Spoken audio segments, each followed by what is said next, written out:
नाज़रीन, आज हम आपको रफ़ा शहर की मुकम्मल तारीख़ के बारे में आगाह करेंगे। रफ़ा शहर जो कि तारीख़ के हवाले से फ़लस्तीन का एक अहम हिस्सा था, लेकिन 1948 में इसराइल के क़याम के बाद रफ़ा शहर और गज़ा की बाकी पट्टी का कंट्रोल मिस्र के पास था। लेकिन यह सूरत हाल जून 1967 में अरब इसराइल जंग के बाद तब्दील हो गई, जब इसराइली फ़ौज ने गज़ा के तमाम इलाके और पड़ोस में मौजूद जजीरा नुमा इलाके सेना पर कब्ज़ा कर लिया था। 1973 की कैबूर जंग के दौरान मिस्र ताकत के ज़ोर पर अपने इलाके को वापस नहीं ले सका, लेकिन एक दहाई के अरसे के बाद जिस मकसद को वो मैदान जंग में हासिल ना कर पाए, उन्होंने मुज़ाकरात के साथ हासिल कर लिया। वो सेना को हासिल करने में कामयाब रहे और इस पर अमल दरामद 1982 में हुआ। ताहम 1977 में होने वाले अमन मुआहदे का असर रफ़ा पर पड़ा, क्योंकि इसराइल और मिस्र के दरमियान सरहद की लकीर रफ़ा शहर के दरमियान खींची गई। इस सारी सूरत हाल ने फ़लस्तीनी शहर को दूसरी आलमी जंग के बाद बर्लन जैसा बना दिया, क्योंकि मकानों के दरमियान, बगीचों के दरमियान और गलियों में बाड़ लगा दी गई और शहर को दो हिस्सों में तकसीम कर दिया गया। नाज़रीन, इस नई तकसीम ने सैकड़ों ख़ानदानों को बांट दिया और वक्त के साथ साथ बाढ़ ज़्यादा मजबूत होती गई और इसके गिर्द गैर आबाद इलाका बन गया, जिसे दोस्ताना राहदारी कहा जाता है, और ये वसी होता गया। इसराइल और मिस्री हुकूमतों के दरमियान एक मुआहदे के मुताबिक दोस्ताना राहदारी, जो कि गैर अस्करी इलाका है, जिसे दहशतगर्दी, मिस्र से गज़ा तक हथियारों की स्मगलिंग और जुर्माना सरगर्मियों की रोकथाम पर काबू पाने के लिए बनाया गया है। कई दहाइयों से दो रफ़ा हैं, एक मकबूजा गज़ा में और दूसरा मिस्र में, लेकिन ये 2013 में तब्दील होना शुरू हो गया।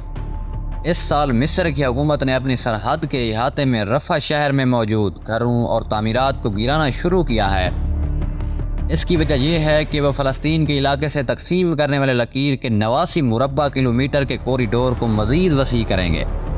इन घरों को मुनज़्ज़म करने के काम ने मज़ीद जोर उस वक्त पकड़ा जब सेना से ताल्लुक़ रखने वाले अस्करियत पसंद ग्रोह अंसार बैतुल मुक़द्दस ने 24 अक्टूबर 2014 को एक मिस्री फ़ौज की चौकी पर हमला किया था। नाज़रीन, इस हमले में 33 फ़ौजी हलाक हो गए थे।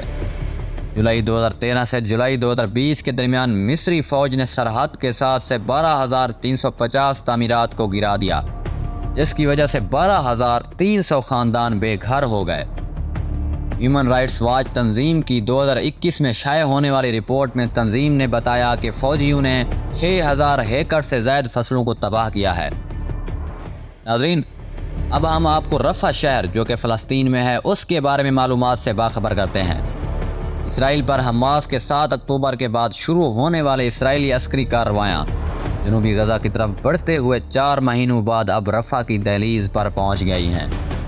नाज़रीन, रफ़ा में वो फ़लस्तीनी पनाह गज़ीन हैं जिनके शहरों पर इसराइल का कब्ज़ा है। अक़वाम मुत्तहिदा के इदारे के मुताबिक रफ़ा शहर की आबादी, जो कि पहले 2,80,000 थी, अब यह तकरीबन 15 लाख हो चुकी है। फलाही तंजीमों का कहना है कि इन पनाह गज़ीनों की अक्सरियत बहुत बुरे हालात में है। इनके पास खुराक, पानी और अद्वियात तक नहीं हैं। अगर बड़ी फ़ौजी कार्रवाई हुई तो इनके पास जाने के लिए कोई जगह नहीं है, क्योंकि मिस्र के साथ सरहद बंद है। नाज़रीन, इसराइली वज़ीर आज़म नेतन्याहू ने ऐलान किया है इसराइली फ़ौज रफ़ा पर हमला करेगी, क्योंकि इसराइल पर हमले के ज़िम्मेदारान यहाँ मौजूद हैं। लेकिन अक़वाम मुत्तहिदा और यूरोपीय यूनियन समेत इन तमाम हुकूमतों ने इसराइली वज़ीर आज़म को इस हमले की वजह से होने वाले इंसानी नुकसान के बारे में ख़बरदार किया है, जो रिवायती तौर पर इसराइल के इत्तेहादी हैं, जैसा कि अमेरिका और बरतानिया। दुआ है कि अल्लाह ताला रफ़ा शहर के दोनों तरफ के मज़लूम मुसलमानों की गैबी मदद और नुसरत फरमाए। नाज़रीन, ये थी मशरिक़ वस्ती के बर्लन यानी कि रफ़ा शहर के बारे में मालूमात।